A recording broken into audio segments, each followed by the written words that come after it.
Argentina. Shalom, Shabbatov, boa tarde. Estamos iniciando mais uma A Tarde com a Torá.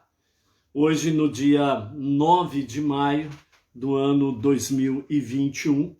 E pelo calendário judaico, nós estamos no dia 27 de Iyar, do ano 5781.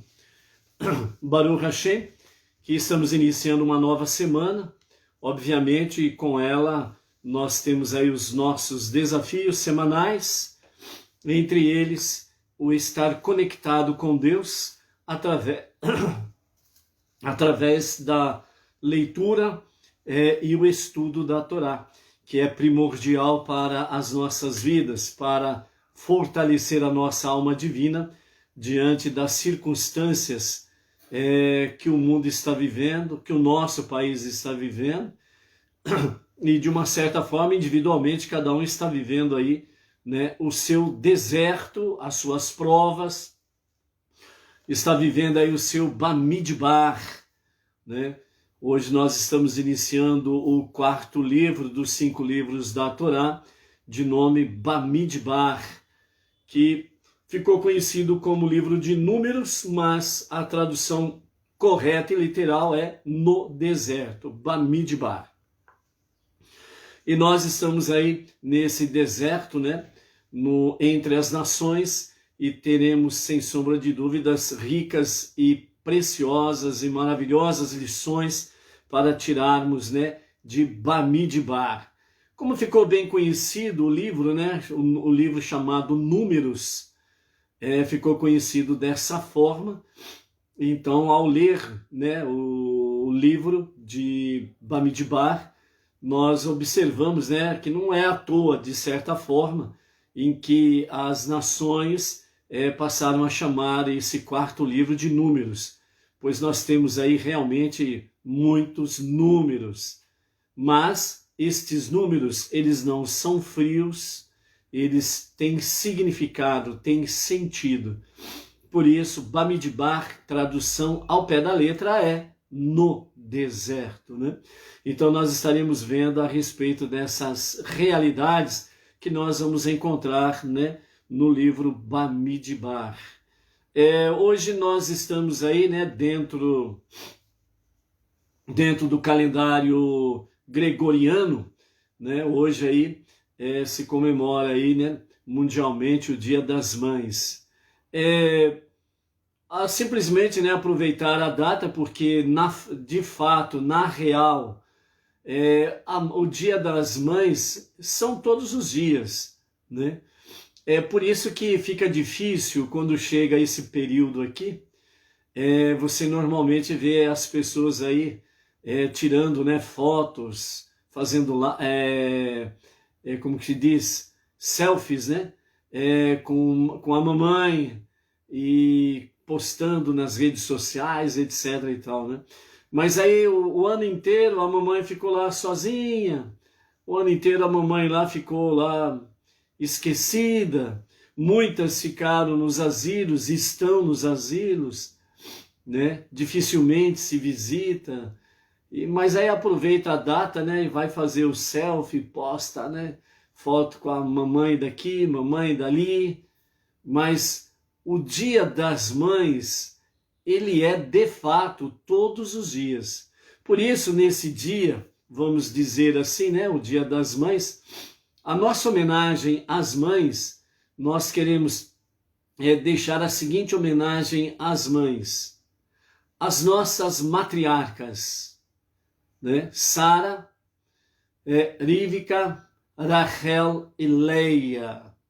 Queremos deixar aí o exemplo, né, das nossas matriarcas, os exemplos, né, das grandes e maravilhosas mulheres, as grandes heroínas, não somente dentro do campo bíblico, mas também dentro da própria história do povo de Israel.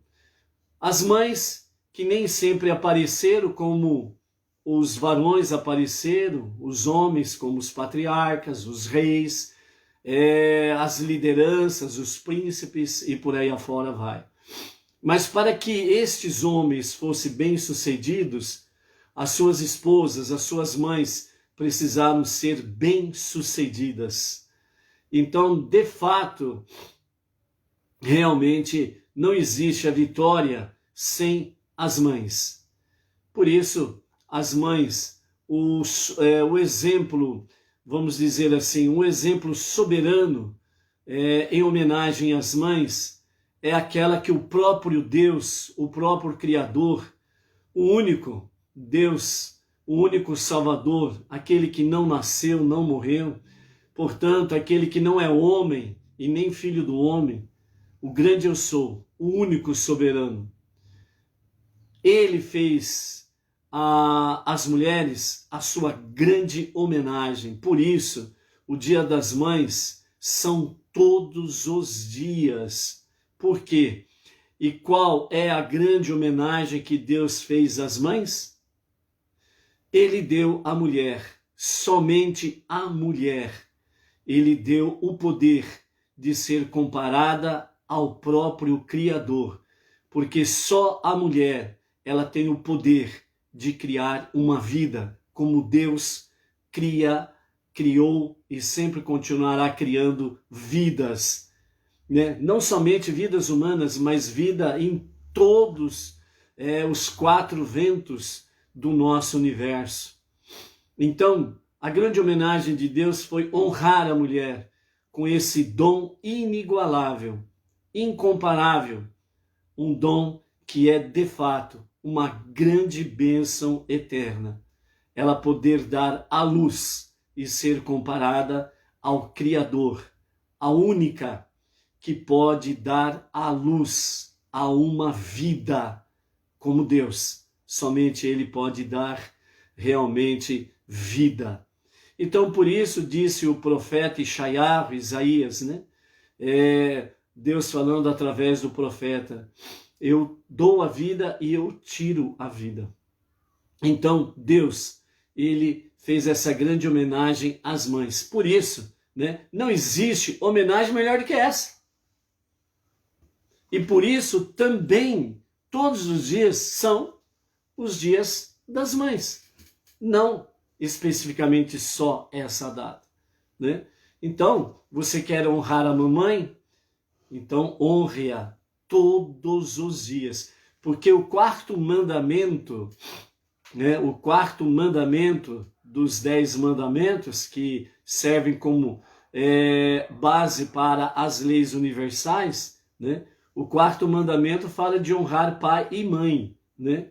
Então, nesse contexto de hoje, honre a tua mãe todos os dias, porque aí você estará honrando o poder e o dom inefável que Deus deu à mulher, de poder dar à luz a uma vida, de poder criar uma vida e de poder ser comparada a Deus.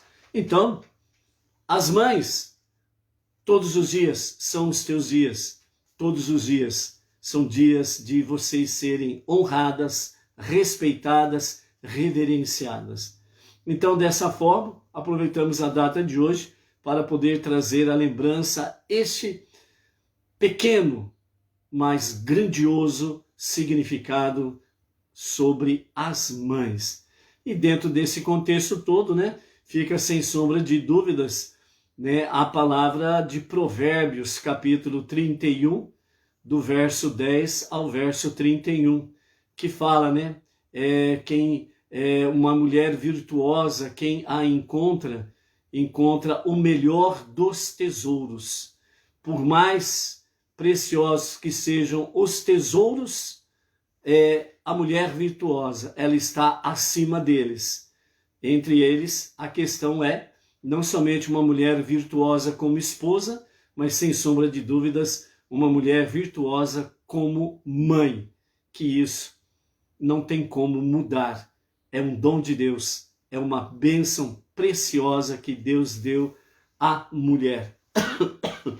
Por isso, cada mulher que honra essa graça que Deus lhe deu, sempre será eternamente grata a Deus e sempre estará sabendo honrar essa confiança que Deus lhe deu. Por isso, mamães, né?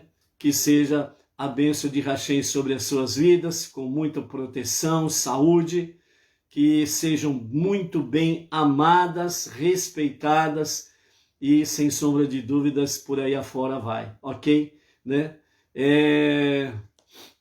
Melhor coisa da vida, ser mãe e avó.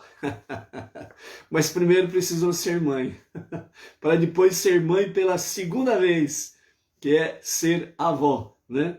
A minha querida Edna, no dia específico de hoje, além de ser essa mulher virtuosa, graças a Hashem, por tê-la me dado, fazer parte da minha vida, também ela é vovó, ela é tricampeã, ela é a avó de 3 netos, né? Então, Baruch Hashem por isso daí. Então, mamães, Mazal Tov, muitas bênçãos, coisas preciosas que o Eterno renove em cada uma das vossas vidas, né? A Maria Luísa Freitas, lá de Palmas Tocantins, já mencionamos. A Ana Eustáquio, lá de Manaus, também mamãe. A Carla de Costa, não sei, Carla, se você é mamãe, tá bom? Então, mas sendo mamãe, bênção sobre bênção, não resta dúvida. A Malu, lá de São Sebastião, Distrito Federal, Baruch Hashem, né? São as mamães que estão aí conectadas conosco nesta tarde com a Torá, ok? Vamos à nossa gota de sabedoria do nosso Rebbe de hoje? Hoje nós estamos 233 dias do ano 5781, então vamos ver qual é a gota de sabedoria do nosso Rebbe Menachem Mendel, o tzadik da nossa geração.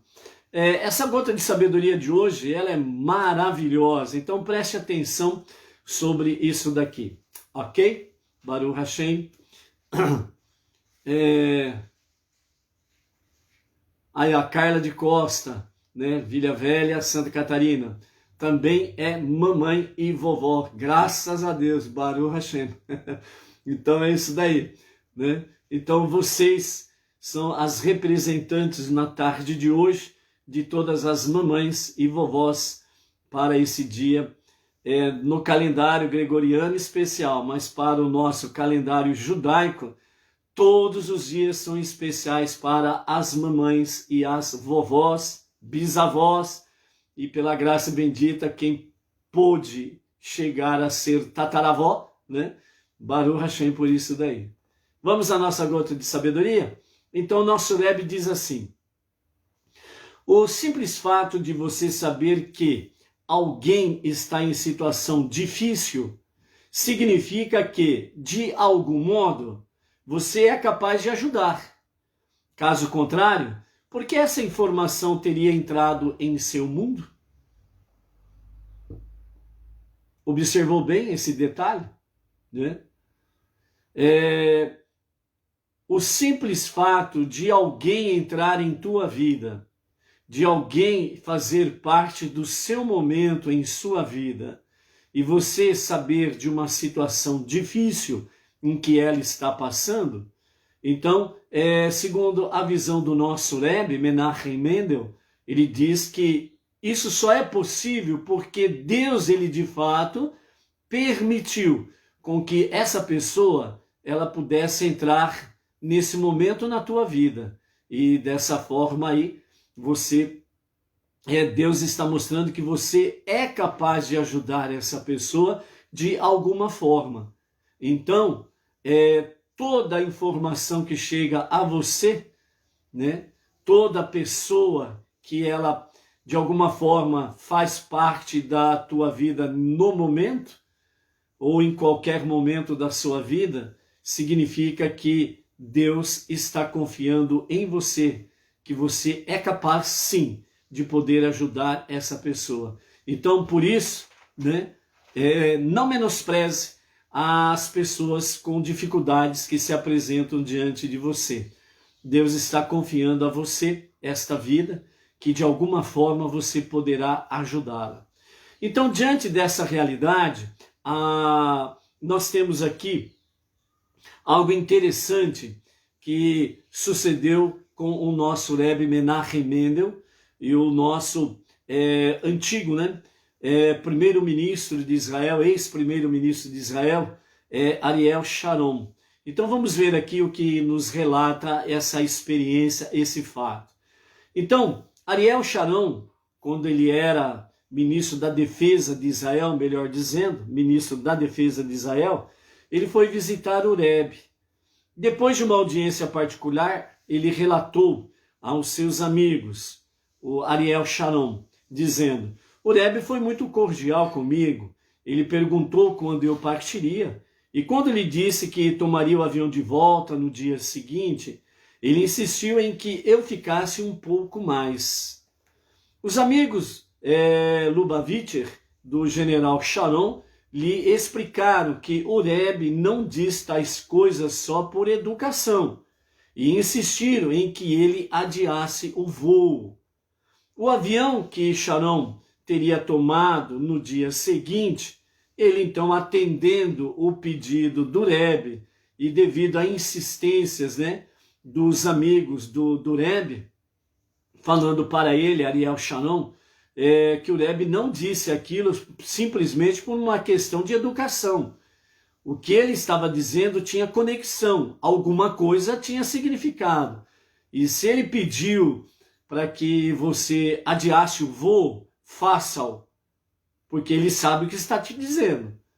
E então, justamente, Ariel Sharon, ele adiou o seu voo, ele não pegou aquele voo que ele tomaria no dia seguinte, e aí então chegou a notícia para o general Ariel Sharon, que aquele avião que ele levantaria voo para retornar a Israel foi sequestrado e ele foi desviado para a Líbia, né? Então, né, o general Ariel Sharon, que era na época ministro da Defesa de Israel, se realmente os inimigos tivessem o êxito de poder sequestrá-lo, então eles teriam, né, de uma certa forma, um grande trunfo nas mãos para negociar a libertação de terroristas que estavam presos lá em Israel.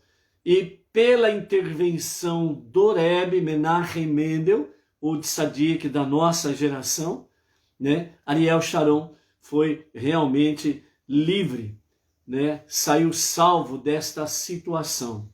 Então, numa ocasião diversa, outro membro do gabinete israelense, em audiência particular com o Rebbe, fez a pergunta óbvia: se você sabia, por que não relatou o problema às autoridades para tentar impedir o sequestro? Então o Rebbe respondeu, né, com um tom muito sério, dizendo: você acha que eu sabia? Não se trata de profecia ou de saber. Simplesmente ocorre que, quando vejo alguém diante de mim, fico completamente obcecado por fazer um favor a essa pessoa. É por isso que digo o que digo. É por isso que eu digo o que digo. É por isso que eu digo o que digo. Captou a mensagem? Entendeu a mensagem? Ou seja, o que o Rebbe está mostrando para nós aqui claramente é o que acabamos de ler no princípio deste ensinamento. É o que ele diz sobre a questão quando alguém vai e está diante dele, ele fica obcecado por fazer um favor, um benefício, de fazer algo que venha ajudar essa pessoa. Então, quando Ariel Sharon disse: estarei retornando do voo amanhã, o Rebbe disse: não faça. Quando o Rebbe disse isso, é porque ele sentiu que esse conselho, de fato, iria ajudá-lo de alguma forma. Então, desse jeito, é por isso que digo o que digo. Dentro desse escopo, o Rebbe está dizendo: quando alguém chega até você, de alguma forma, presencial, ou até mesmo como os tempos estão modernos, ou virtual, tenha certeza de uma coisa: Deus está confiando a você a capacidade de ajudar esta pessoa de alguma forma. Então, aproveite a oportunidade e faça realmente algo precioso aos olhos de Hashem, aos olhos do próximo. Por isso, sem sombra de dúvidas, para nós é importante que nós estejamos aí dentro desse contexto todo, de poder ajudar o próximo, amar o próximo mais do que a nós mesmos. São oportunidades ímpares em que o Eterno, de fato, ele está, como diz, ele está proporcionando a cada um de nós um momento ímpar na nossa vida. E esse momento ímpar é para que nós possamos fazê-lo da melhor forma possível. Ok? Baruch Hashem. Edna. Então nós estamos hoje iniciando o nosso livro Bamidbar e dentro desse contexto nós temos aí o quarto livro para que nós possamos a minha preciosa, maravilhosa secretária técnica de som, auxiliar técnico, me socorreu, esqueci de pegar a contagem do Homer para fazermos nessa tarde aqui, e ela me socorreu aqui mais uma vez, ok? Então vamos lá, vamos primeiro fazer a contagem do Homer, para que depois nós venhamos a entrar de fato sobre a questão do quarto livro da Torá, ok? Então, ao pôr do sol de ontem até o pôr do sol de hoje, nós estamos a 42 dias da contagem do Homer, ok? Então, vamos contar? Conte o Homer. Hoje são 42 dias que perfazem 6 semanas completas do Homer. Então, hoje nós estamos em Marhut, Shebe e Esod, ou seja, nobreza no compromisso. O compromisso deve ampliar a nobreza de uma pessoa, deve nutrir e fortalecer sua própria dignidade e a dignidade daquele com quem se compromete. Ou seja, o compromisso, ele não somente precisa ter nobreza, o seu compromisso com a pessoa, o ser responsável com o próximo. Não é uma mera questão de ser apenas comprometido com o próximo. Você tem que ter nobreza nisso. Nobreza nisso significa reinado. Nobreza, reinado nos leva ao quê? Rei, príncipes, princesas, Então, nós precisamos ter nobreza nas nossas ações para com o próximo. Devemos nutrir e fortalecer a própria dignidade nossa e a dignidade da pessoa que está sendo ali, o próximo que nós estamos amando, comprometido com ele e etc e tal, certo? Então, dentro dessa nobreza, nós nutrimos tanto a nossa dignidade como a dignidade do próximo. Por isso, o compromisso, a responsabilidade, à medida que você cresce na sua ação para com o próximo, você mesmo acaba sendo beneficiado, não resta dúvidas.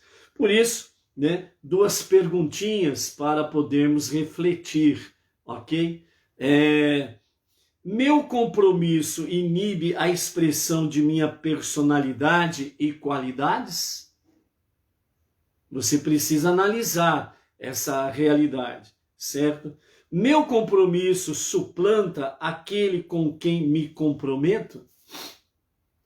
É só pensar um pouquinho sobre a dignidade, tanto sua como a pessoa amada.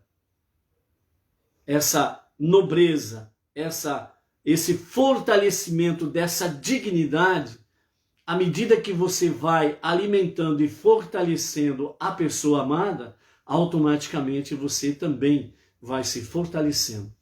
Então, por isso, o exercício para o dia é: enfatize e realce as forças daquele com quem você se compromete. Então, né, enfatize e realce as forças, né? Às vezes uma pessoa chega para você tão cabisbaixo, né? Chega para você taciturno, ou seja, chega para baixo, né? Ou seja, as forças dela estão lá no pé. E se Deus permitiu com que ela chegasse até a ti, é para você amá-la, é para você agir com nobreza no compromisso. E você vai ter que fazer de tudo para que essas forças dela, que estão lá no pé, venham se elevar até a sua cabeça, até a sua consciência, para que ela possa se conectar com a sua alma divina conectar-se com Deus e juntos, então, enaltecendo o nosso grande Deus. Ok? Vamos lá, então, para o início do nosso quarto livro de hoje, né? A Cibele também chegou aí, Baruch Hashem. Baruch Adonai Eloheinu melech haolam v'shelachoni abdi. Então hoje nós iniciamos o quarto livro dos 5 livros da Torá, os 5 primeiros livros da Bíblia. Ontem nós encerramos 3.578 versículos lidos, estudados, né? E dessa forma nós completamos aí 3 livros da Torá completos nesse ciclo que nós estamos aí. E hoje nós vamos começar o livro Bamidbar, o quarto livro da Torá, e nós vamos ter aí 1, 2, 3, 4, 5, 6, 7, 8, 9, 10. Nós vamos ter 10 parashiot, nós vamos ter 10 porções para estudar em todo o livro de Bamidbar, no deserto, / números, ok? Então, nessa semana, nós vamos iniciar o livro Bamidbar, a nossa primeira parashá deste quarto livro, é o 34ª porção, Bamidbar, que leva o nome do próprio livro, e a sua tradução correta é no deserto, e nós vamos do capítulo 1 até o capítulo 4, verso 20, e nós estaremos, né, lendo, ouvindo e estudando essa semana 159 159 versículos nesta semana, ok? Vamos para a nossa introdução, para adentrarmos no nosso livro Bamidbar. O que os nossos sábios nos falam para que nós possamos compreender este início do nosso quarto livro? Então, os nossos sábios nos chamam a atenção da seguinte forma na sua introdução, dizendo: Gênesis, que é o livro de Bereshit, a tradução correta é no princípio, né? Então, Bereshit, ele nos apresenta circunstâncias históricas e religiosas que tornaram, né, necessárias a criação do povo judeu, a entrega da Torá, a outorga da Torá, e a dádiva da terra de Israel, Bereshit, no princípio. Depois nós adentramos no segundo livro, conhecido entre as nações como Êxodo, no hebraico é Shemot, e a sua tradução correta é nomes. E nesse segundo livro nós vimos aí como Deus descreveu uma nação do meio de outra nação, como que ele tomou, né, melhor dizendo, o povo de Israel, como que ele tomou o povo de Israel do meio de uma nação, no caso específico, o Egito. Então, Deus, ele tomou uma nação do meio de outra nação e forjou a identidade e a sua psique da nação judia, a sua consciência judaica, né? Cuja tarefa é fazer deste mundo um santuário para a consciência divina. Então, no segundo livro, Shemot, que significa nomes, então nós temos aí o trabalho fundamental que foi quando Deus, ele tirou o povo de Israel do meio do Egito, ele forjou a sua identidade, e ao forjar a sua identidade também ele forjou a sua psique, né? A sua mentalidade como nação judia. E mostrou, ensinou e inculcou em suas mentes realmente a tarefa primordial, essencial, que é fazer deste mundo um santuário para a consciência divina. Ou seja, a partir do povo judeu, as nações precisam ter consciência divina. Depois, no terceiro livro, o livro de Levítico, né, que no hebraico é Vaikra, e o significado é e ele chamou. Então aí, né, esse livro expõe minuciosamente como o judeu deve responder ao chamado divino, mantendo-se afastado do materialismo do mundo e, ao mesmo tempo, elevando o materialismo deste mundo a níveis espirituais, tirando, né, o materialismo deste mundo, o mundo que nós habitamos é o mundo no nível mais inferior dos 4 mundos, é o mundo de Asiá, o mundo da ação, e no seu nível espiritual é o mais inferior dos outros 3. Então, aqui no livro de Levítico, Vaikra, e ele chamou o terceiro livro, então aí Deus traz para nós a visão como que o judeu ele deve responder a esse chamado divino, ao mesmo tempo sendo separados, né, ou afastados do materialismo, no sentido de que não são dominados, não podem ser dominados pelo materialismo, muito pelo contrário, devem realmente aproveitar todas as questões deste mundo de Asiá, desse mundo materialista, e fazê-lo, elevá-lo, fazer com que ele se torne, no seu nível inferior, ele seja elevado a uma condição espiritual. Ou seja, tudo aquilo que está nesse mundo de Asiá precisa ser elevado a servir a causa de Hashem.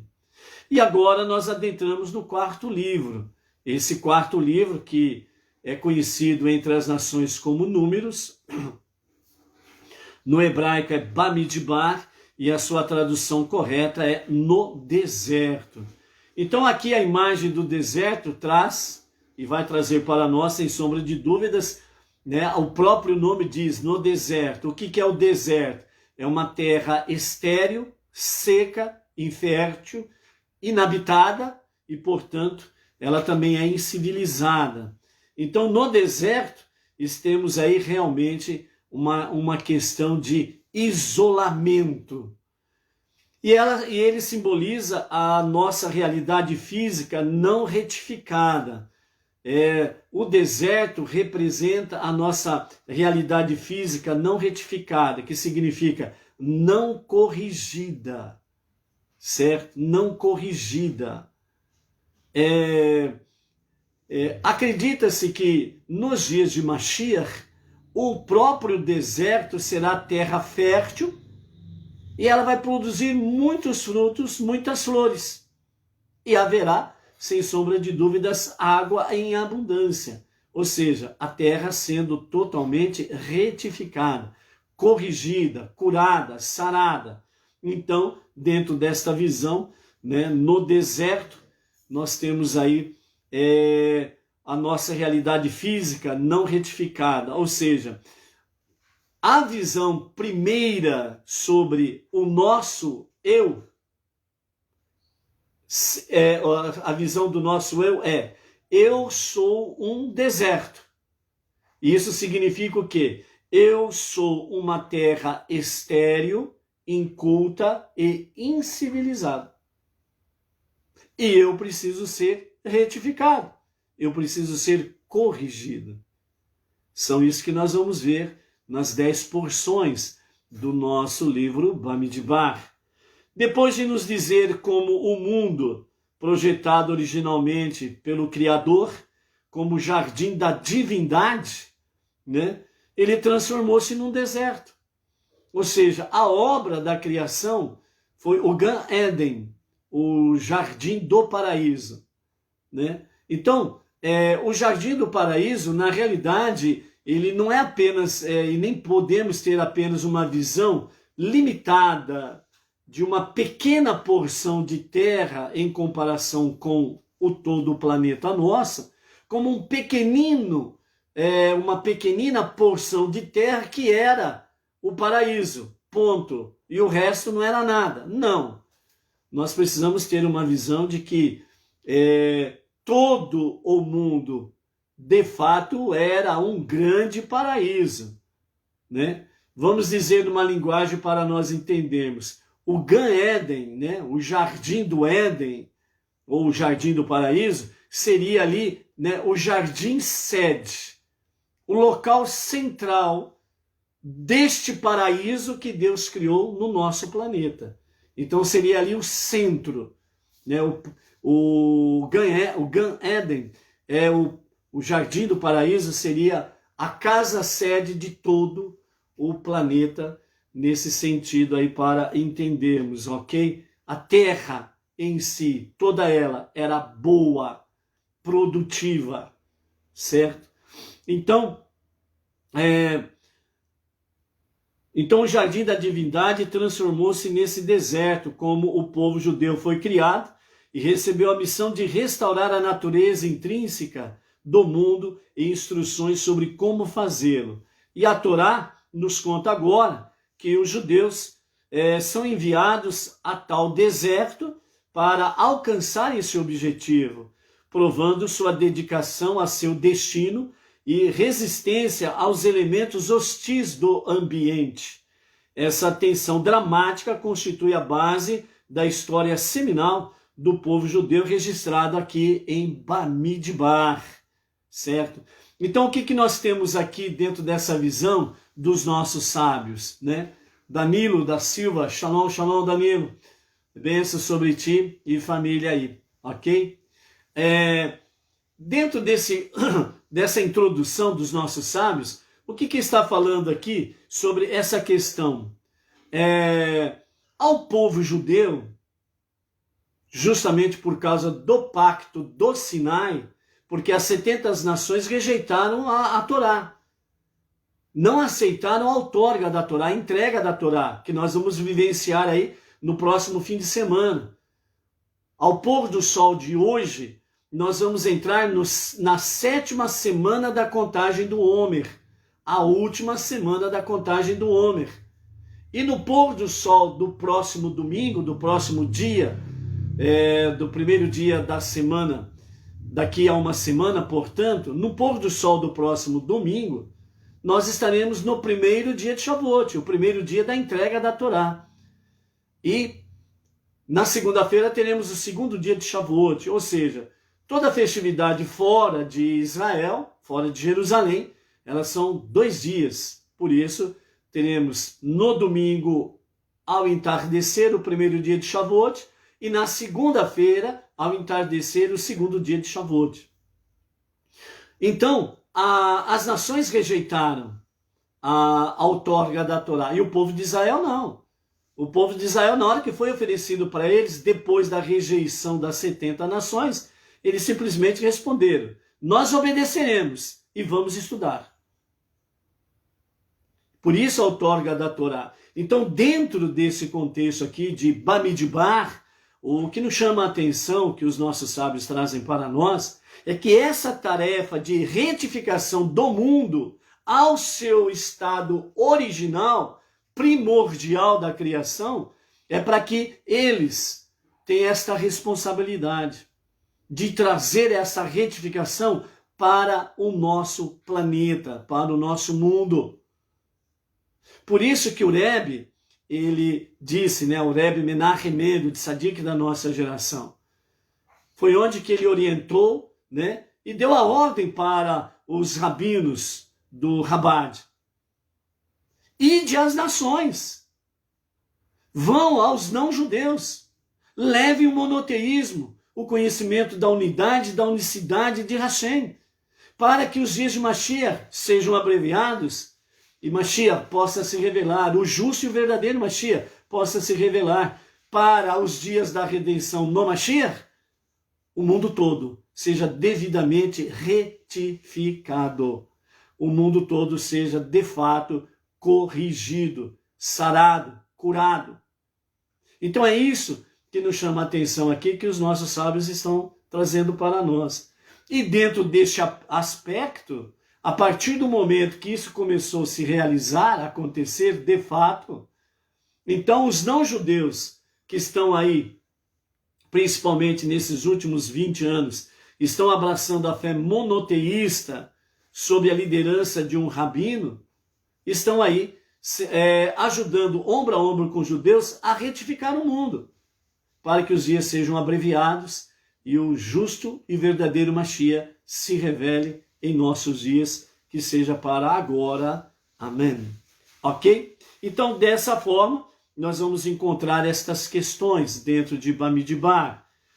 Não surpreende, portanto, que a primeira paraxá do nosso quarto livro traz exatamente, na sua primeira porção, a porção Bamidbar, 34ª porção, que tem o nome do próprio livro, que significa no deserto.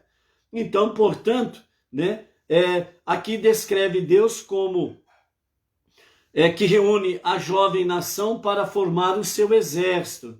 E, na verdade, que o povo judeu foi designado como exército de Hashem logo que saiu da terra do Egito.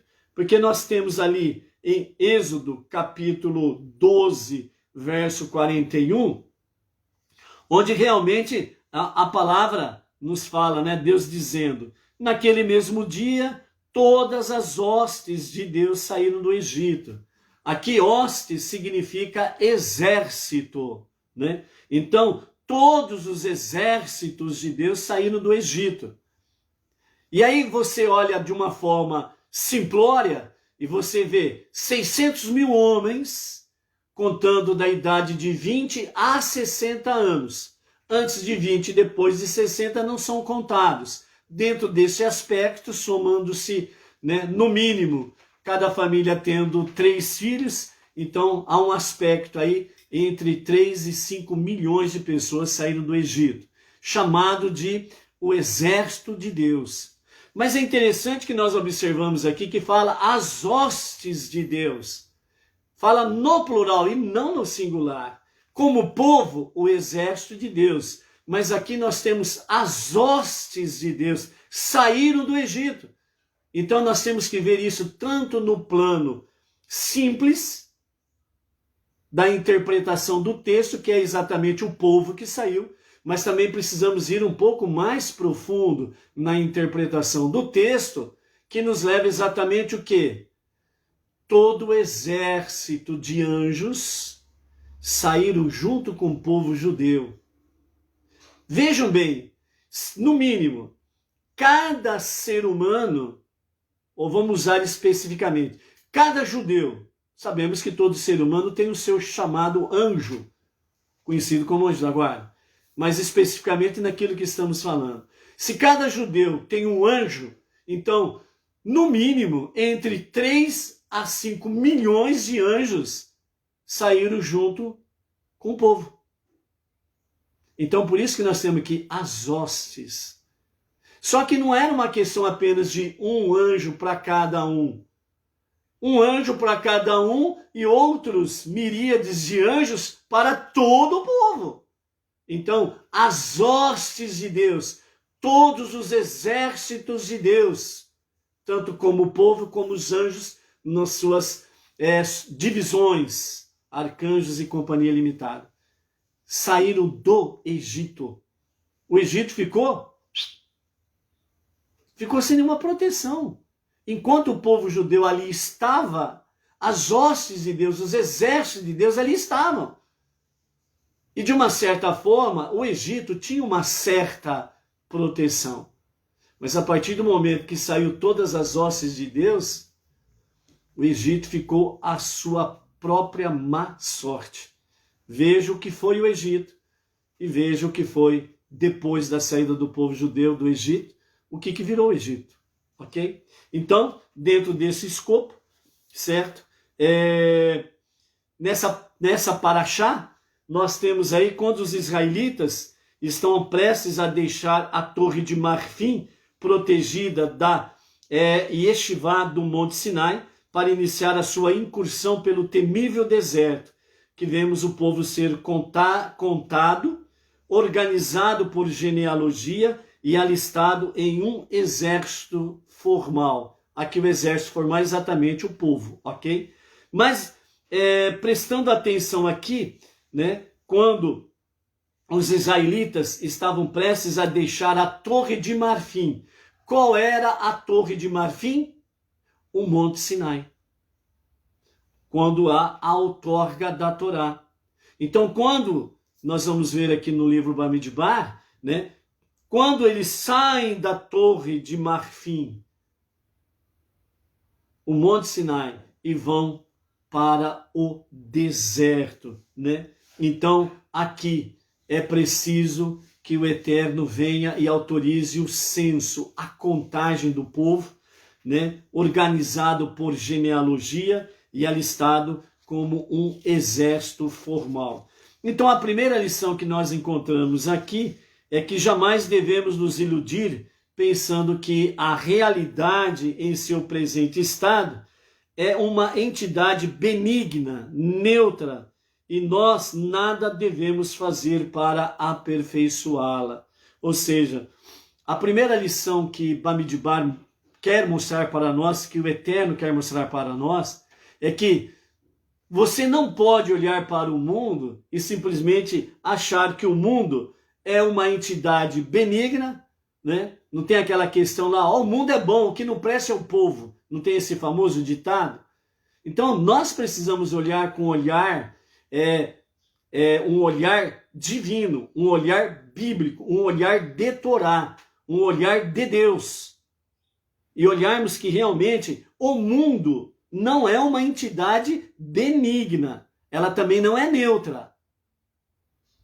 Quando o mundo deixou o seu estado natural do Gan Eden, então a perversidade, a maldade reina no mundo. Observe, obviamente, quem já tem uma certa idade, né, de jovem, adulto, casado, pai, mãe, avó, etc e tal, avô, já sabe disso que vamos falar. Você pode observar a criança. A criança, você não precisa ensinar nada errado. Ela aprende assim. Mas você quer ensinar o bem para uma criança, você fica, horas, dias, para ensinar alguma coisa boa. De repente, ela vê ou escuta algo mal ou ruim. Vamos dar um exemplo simples, um palavrão. Você está ensinando, né, o seu filho, a sua criança, né, o falar bem, o falar coisas boas, tal. Você vai ensinando a criança. Aí, de repente, alguém solta um palavrão. Ela nem precisa repetir o palavrão. A criança capta, aprende e não esquece mais. E a palavra boa que você ensinou, ela ainda não aprendeu. Ainda não ficou devidamente alicerçada na sua vida. Mas aquele palavrão que ela ouviu, já está enraizada nela. Então, é nesse sentido que os sábios trazem para nós essa questão da visão. Que nós não podemos ter uma visão simplória. Não podemos ter uma visão inocente. Não tem aquele famoso ditado, ei, inocente, você não sabe de nada, né? Não tem esse ditado aí? É exatamente isso. Nós não podemos ter uma visão simplória, uma visão de inocente. O mundo não é uma entidade benigna, neutra. Ela precisa ser retificada. O mundo precisa ser retificado. E Deus confiou à nação de Israel, ao povo judeu, esta tarefa. E junto com eles, Deus confiou às nações as 7 leis universais, para que ombro a ombro com os judeus venhamos iniciar essa grande tarefa, essa preciosa tarefa, essa maravilhosa tarefa de retificar o mundo. Por isso, nossos esforços precisam ser para aperfeiçoar esse nosso mundo. Então, o mundo e tudo que há nele é um desafio, uma convocação às armas, é uma guerra. Não pense que você está debaixo de sombra e água fresca. Não pense que você está numa boa, não. Há uma guerra sendo travada, que nos acena para que empreguemos nossas maiores forças espirituais a fim de redimi-lo, de modo que ele volte a ser um lar para Deus. Não adianta você fazer vistas grossas ao mal que está acontecendo. Veja que nós tivemos, por exemplo, nessa semana, 2 fatos dramáticos que movimentou toda a imprensa e movimentou toda a sociedade. Aquela chacina naquela creche, que poderia ter sido muito pior aquela chacina se não fossem aquelas 2 profissionais, aquelas 2 mulheres podem ser chamadas de verdadeiras professoras com P maiúsculo, verdadeiras mestres do ensino com o M maiúsculo. Que as suas memórias sejam honradas e sejam eternas. E que os seus familiares sejam grandemente confortados por Hashem. No mesmo nível, aqueles anjos, aquelas crianças que foram ceifadas as suas vidas, que também as suas memórias sejam honradas e sejam eternas. E os seus pais e parentes sejam grandemente confortados por Hashem. Agora, aquela outra fato que aconteceu, que levou lá à morte daquelas 20 e poucas pessoas, infelizmente, não era para acontecer isto. Mas só que elas fizeram uma opção de vida. E a sua opção de vida foi a pior que eles escolheram. O caminho do mal, da perversidade. E o resultado foi esse. E os 2 fatos, qual que foi mais levado em consideração pela mídia? Foi exatamente a morte daquelas 20 e poucas pessoas que escolheram o pior caminho, o caminho da malandragem, o caminho do mal, o caminho da marginalidade, e a consequência é a consequência natural. Mas, infelizmente, a nossa imprensa militante, infelizmente uma boa parte de pessoas, ainda bem que não é a maior parte, mas uma menor parte, que querem o caos para o nosso país, deu mais valor à morte dos seus anjos que escolheram a marginalidade do que os verdadeiros anjos que perderam suas vidas ali em Santa Catarina. Graças a Deus que não é a maior parte, senão a situação nossa seria bem pior. Por isso, nós estamos aqui para poder retificar esse mundo perverso, para que ele possa voltar a ser o lar de Deus. Então, aqui nós somos chamados a estarmos atentos para uma guerra que nós estamos sendo travados. Nós estamos no meio dessa guerra. É entre luz e escuridão, trevas, é entre o bem e o mal. Não adianta você virar as costas e simplesmente ignorar. Você não vai viver numa bolha. Você não pode, não tem como viver numa bolha. As realidades estão aí. E nós precisamos ter a devida sabedoria para podermos discernir as coisas e poder, juntamente, com esses fatos que acontecem, você poder trazer às pessoas a diferença do bem e do mal, daqueles que estão na luz e daqueles que estão na escuridão. E não simplesmente você ignorar os fatos, não sei de nada, não está acontecendo nada. Gente, nós não podemos ser idiotas. O mal está batendo a nossa cara. O mal está batendo a nossa porta. Então, por isso, diz aqui, que devemos empregar todas as nossas maiores forças espirituais, a fim de redimi-lo, de modo que este mundo volte a ser um lar para Deus.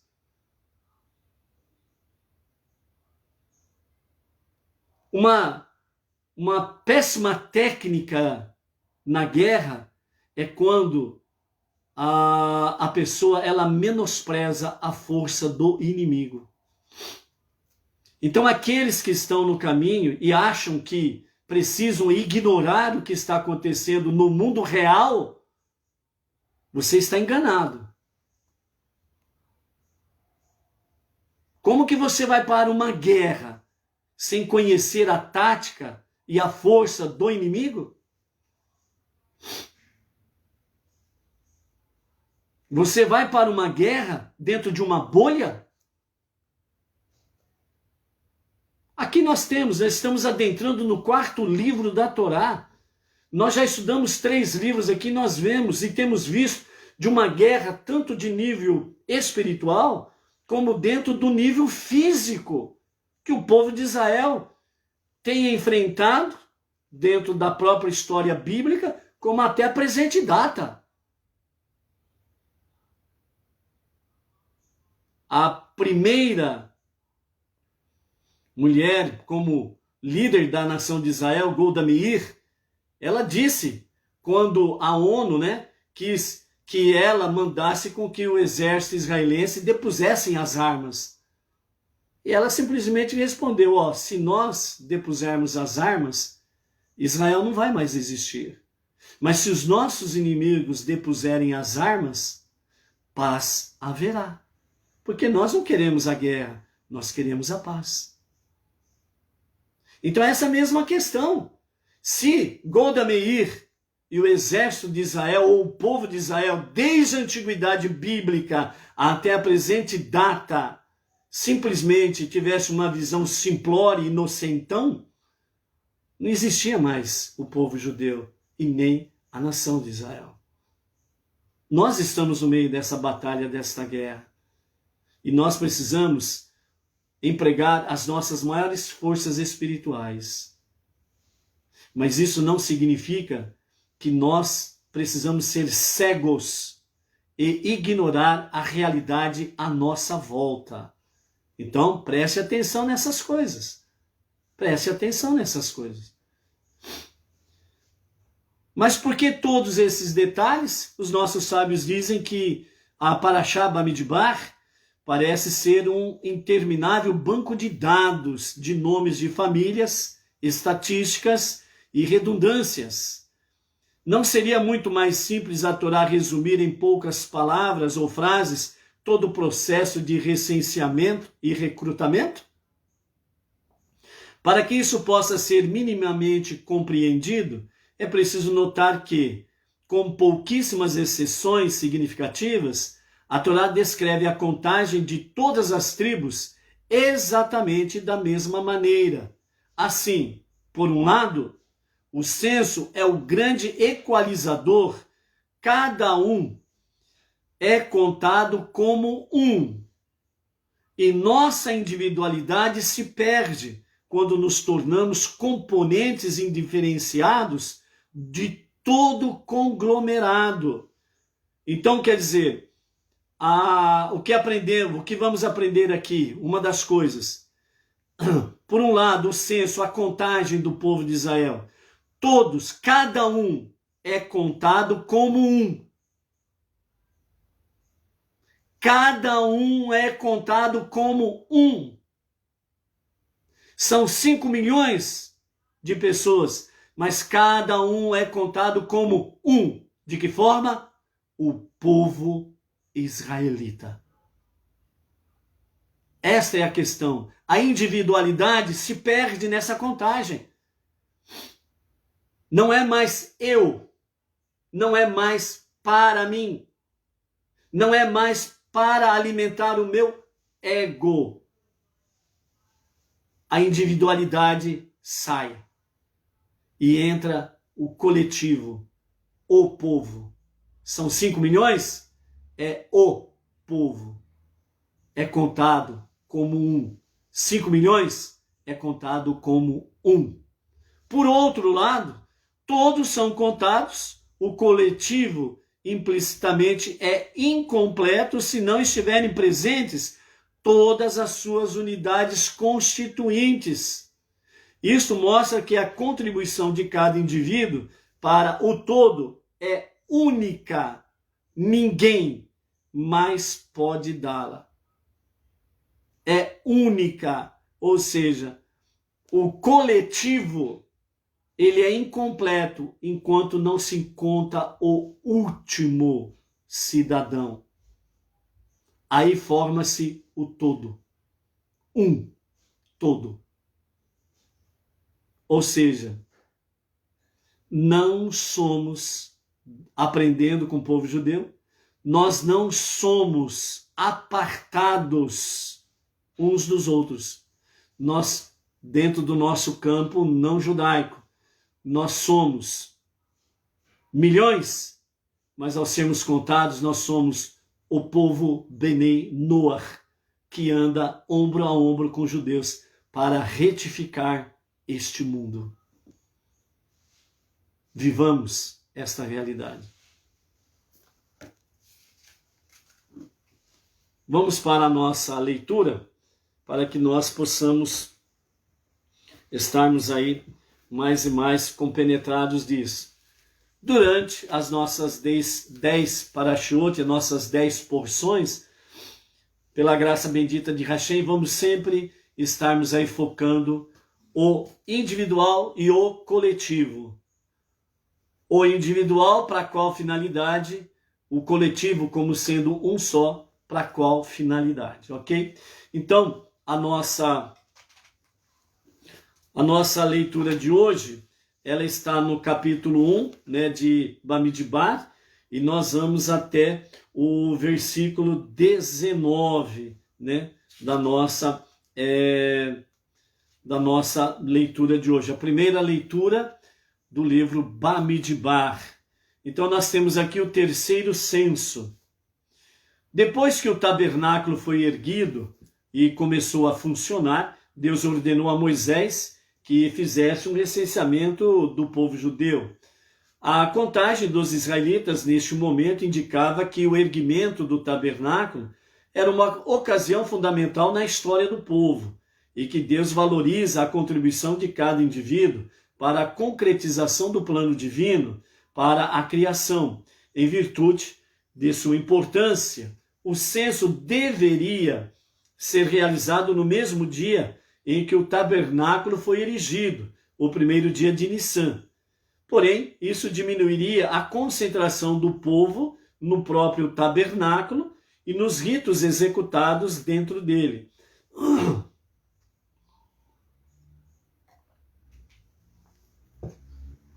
Então aqui, né, não esquecendo que nós estamos fazendo a leitura com os comentários de Irash. Então, o censo, ele tem a mesma importância que a inauguração do tabernáculo. No mesmo dia que foi erigido o tabernáculo, né, tivemos aí a questão de toda a investidura dos Kohanim, dos sacerdotes, a investidura de Arão como Kohen Gadol, o sumo sacerdote. Então, a presença do povo nesse cerimonial era muito importante. Se acontecesse o censo no mesmo dia, Então as pessoas teriam que ficar em casa para poder ter aquela contagem, como nós conhecemos aí. Então, para que tanto o erguimento do tabernáculo, o seu cerimonial de inauguração, bem como o censo, para que cada um guardasse a sua respectiva, o seu respectivo valor, então Deus deixa como o primeiro dia de Nissan o erguimento do tabernáculo e tudo aquilo que está envolvido, né, com a investidura dos Kohanim. E ele marca então para o próximo mês, o mês seguinte, o mês de Iyar, o primeiro dia de Nissan, o erguimento do tabernáculo, e o primeiro dia de Iyar, o segundo mês, fica então para o censo. Então, dessa forma, Deus falou a Moshe no deserto do Sinai, na tenda da reunião, no primeiro dia de Iyar, do ano 2449, a contar da criação. O segundo mês do segundo ano, após seu êxodo do Egito, dizendo, vejam bem, aqui nós estamos no segundo ano da saída do Egito, no segundo mês, né? Já lemos e estudamos 3 livros da Torá. Então parece que a história está bem lá na frente, não está exatamente bem lá na frente. Nós estamos no segundo ano da saída do Egito e no segundo mês do segundo ano, ok? Verso 2, fazei o recenseamento de toda a parcela de homens adultos da congregação dos israelitas por suas famílias, e então somai os totais por família para obter o total de cada tribo. A linhagem tribal do povo será segundo suas casas paternas. Forme o número de seus nomes, um por um. Assim tereis uma contagem exata por cabeça de todo homem. Tu e Arão contareis todos os homens em Israel da idade de 20 anos para cima, até a idade de 60 anos. Porque apenas homens de 20 a 60 anos são aptos para servir no exército, por suas tropas tribais. Durante todo o recenseamento haverá convosco um homem de cada tribo, isto é, o príncipe de cada tribo, aquele que é o cabeça de sua casa paterna. Os 12 príncipes vos ajudarão na contagem de cada tribo. Esses são os nomes dos homens que estarão convosco. Por Ruben, pela tribo de Ruben, Elitsur, filho de Shedeiur. Pela tribo de Shimon, Shelumiel, filho de Tsurishadai. Por Judá, Nachshon, filho de Aminadav. Por Isahar, Netanel, filho de Tsuar. Por Zebulun, Eliabe, filho de Helon. Pelos descendentes de José, Yosef. Por Efraim, Elishamá, filho de Amihud. Por Menashe, Gamaliel, filho de Pedatsur. Por Benjamim, Avidã, filho de Gidoni. Por Dan, Ahiezer, filho de Amishadai. Por Asher, Pagiel, filho de Oram. Por Gade, Eliasaf, filho de Deuel. Por Naphtali, Ahirá, filho de Einam. Esses homens foram até agora simplesmente os cabeças de suas respectivas tribos, apontando-os para auxiliarem Moisés coletivamente na condução do censo. Deus os promoveu, tornando-os convocados da congregação para representar o povo coletivamente em todas as questões importantes, como os príncipes das tribos de seus pais. Assim, todos eles se tornaram cabeças dos milhares de Israel.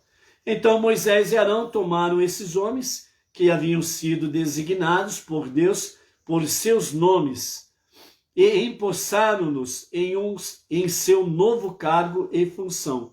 Moisés e Arão reuniram toda a congregação de homens israelitas adultos no mesmo dia, o primeiro dia do segundo mês, e todos eles registraram sua linhagem segundo suas famílias e segundo as casas de seus pais, apresentando os documentos de suas famílias e trazendo testemunhas da aceitação social de seus laços familiares.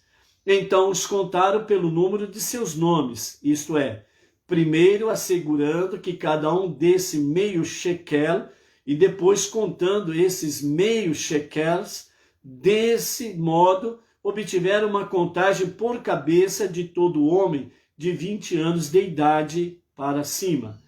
Como Deus ordenara a Moshe, assim ele os contou no deserto do Sinai.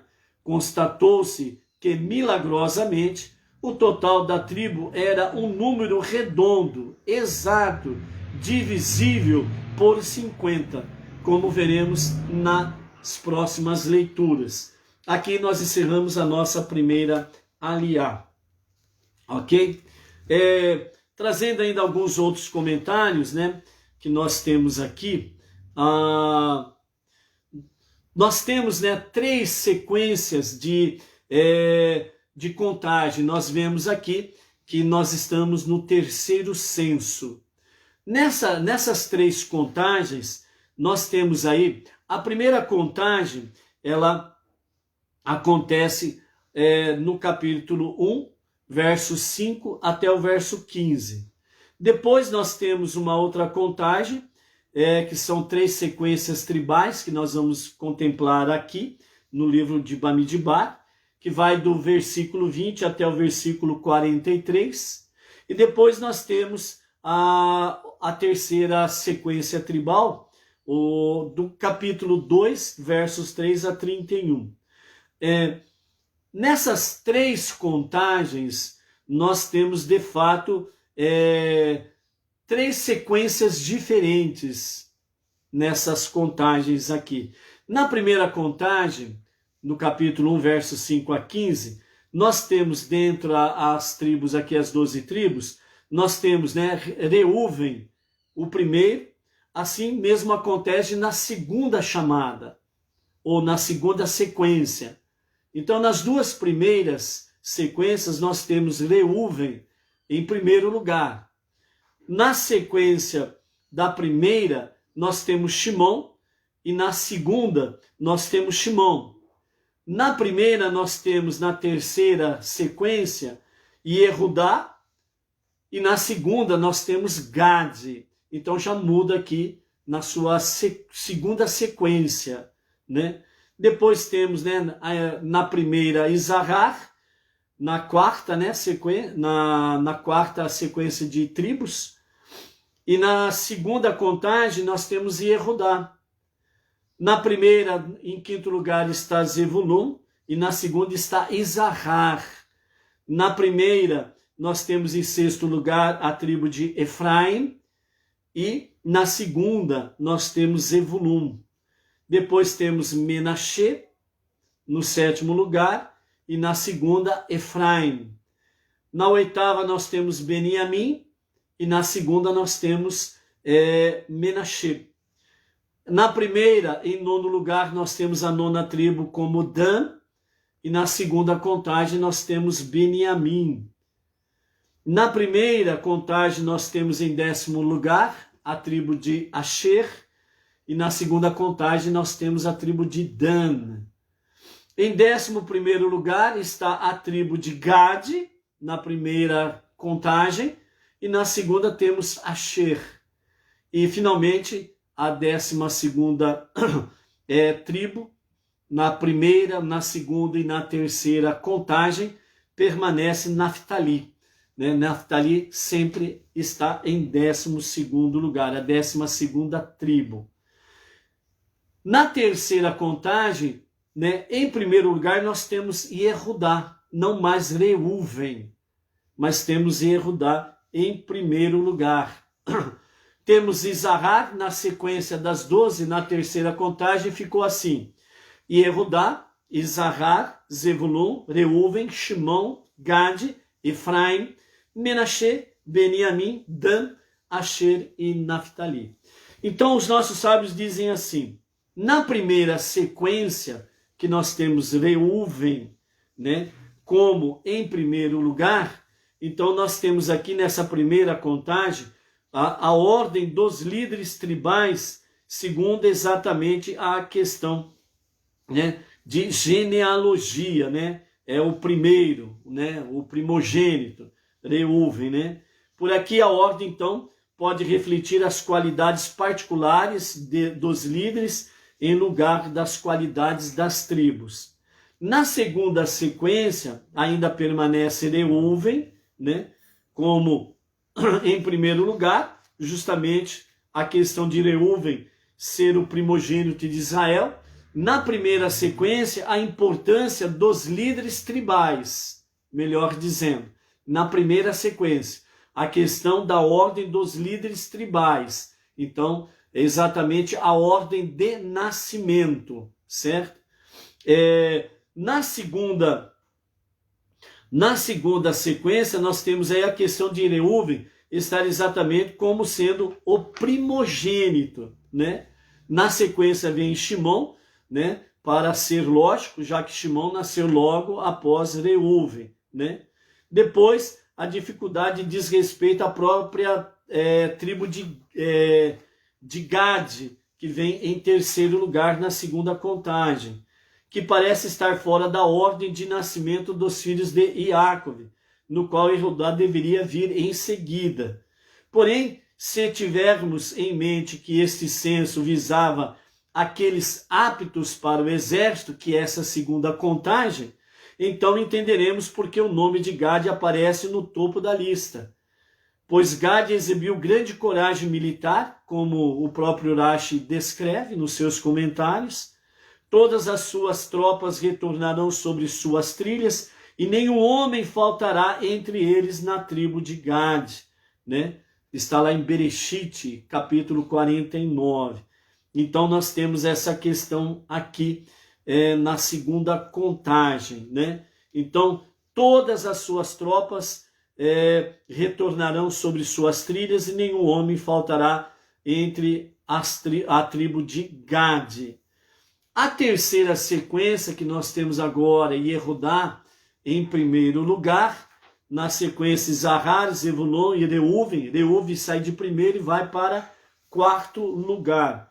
Então aqui os nossos sábios dizem assim, a diferença fundamental aqui nessa questão, segundo os nossos sábios, é que nessa terceira contagem há uma preparação para uma guerra propriamente dita. E para uma guerra propriamente dita, de grandes proporções e que exige realmente um comando, uma boa preparação de um exército, então, de fato, ir à guerra é necessário que a nação seja conduzida pelo seu comandante supremo, que é o rei. Então, Yehudá, nessa terceira sequência da contagem, né? Então Yehudá é colocado como primeiro, já que os direitos de soberania foram tirados de Reuven e dados a Yehudá, né? Então, dessa forma, nós temos aí realmente a questão de Yehudá estar em primeiro lugar. É a questão do reinado de Yehudá. De Yehudá vem todos os reis de Israel, ok? Então, dessa forma também, nós temos aí, segundo os comentários de Rashi, a ordem com a qual Yaakov, né, o pai Yaakov, ele colocou os seus filhos com relativo ao transporte de seu caixão, né? Ele designou uma posição para eles. Ele colocou 3 tribos, né, em cada lado do seu esquife, né, da condução, né, do seu caixão. Dentro dessa questão aí, nós temos a mesma posição na condução do tabernáculo pelo deserto. Da mesma forma que os filhos de Jacob, as 12 tribos foram colocadas em volta do caixão de Jacob, o patriarca das 12 tribos, a mesma posição é colocada durante todo o percurso do deserto, na condução do tabernáculo pelo deserto. o tabernáculo ficou no centro do acampamento, o caixão de Jácobe ficou no centro do acampamento das 12 tribos de Israel, representado pelos seus 12 filhos e conduzidos para a gruta de Marpelá para o seu sepultamento. Da mesma forma, o tabernáculo pelo deserto, a posição das 12 tribos foi a mesma, ou seja, à frente, na posição leste. Depois vamos ter mais detalhes à frente, só para falar das 12 tribos. Então, à frente do tabernáculo, à frente do esquife de Jácobe, o acampamento conhecido como acampamento de Yehudá. Cada acampamento era formado por 3 tribos. Então, o acampamento de Yehudá, porque era o cabeça do acampamento. Então, eram as tribos de Yehudá, Isahar e Zevulun. Estavam à frente. Do lado oeste, ou seja, atrás do acampamento, certo? Encerrando as fileiras, atrás do esquife de Jácobe, atrás do acampamento, do tabernáculo, o centro, o tabernáculo, e atrás do tabernáculo estava exatamente o acampamento de Efraim.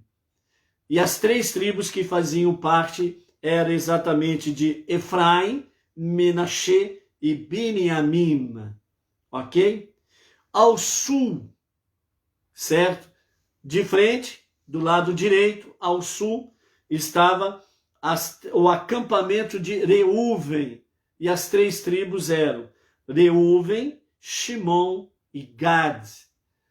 E ao norte, né, do lado esquerdo, estava exatamente o acampamento de Dan.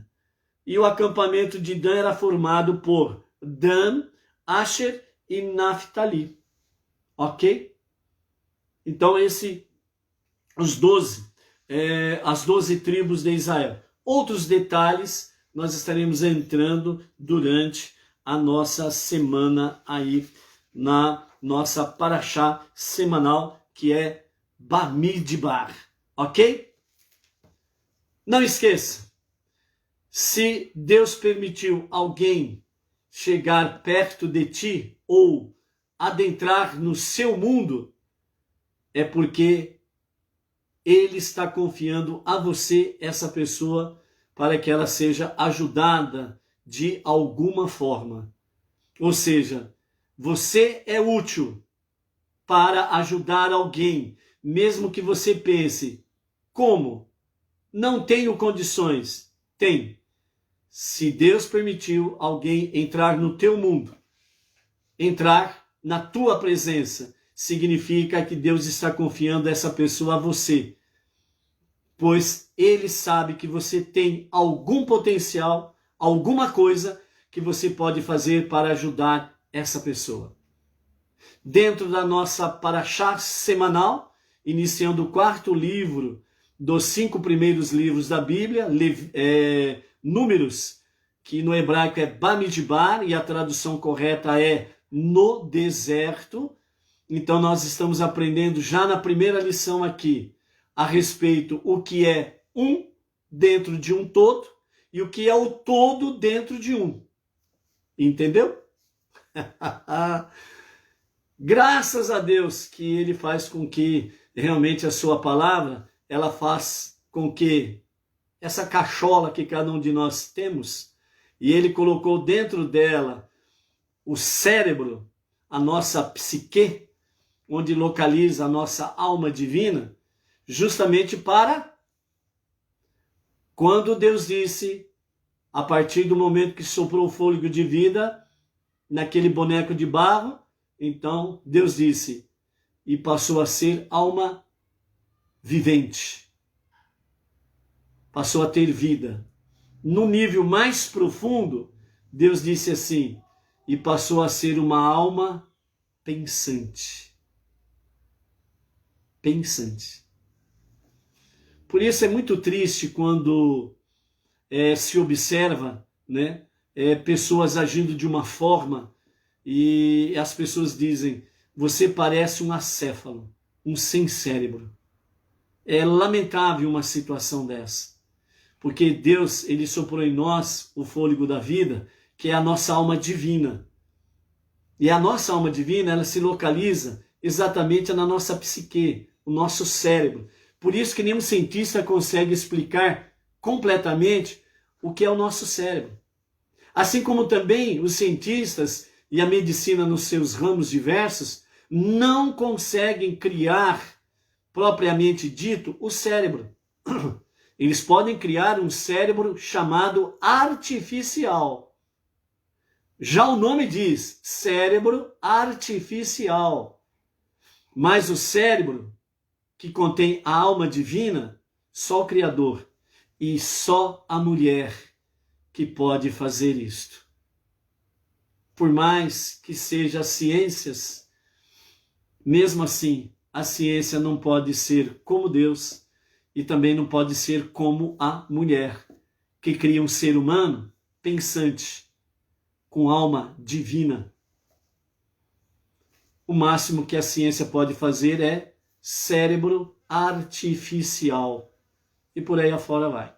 Mas, por isso, amados, tenha certeza disso, que Deus, além de ser o único e verdadeiro Criador, Senhor e Salvador, Ele é o amigo fiel que sempre vai estar contigo.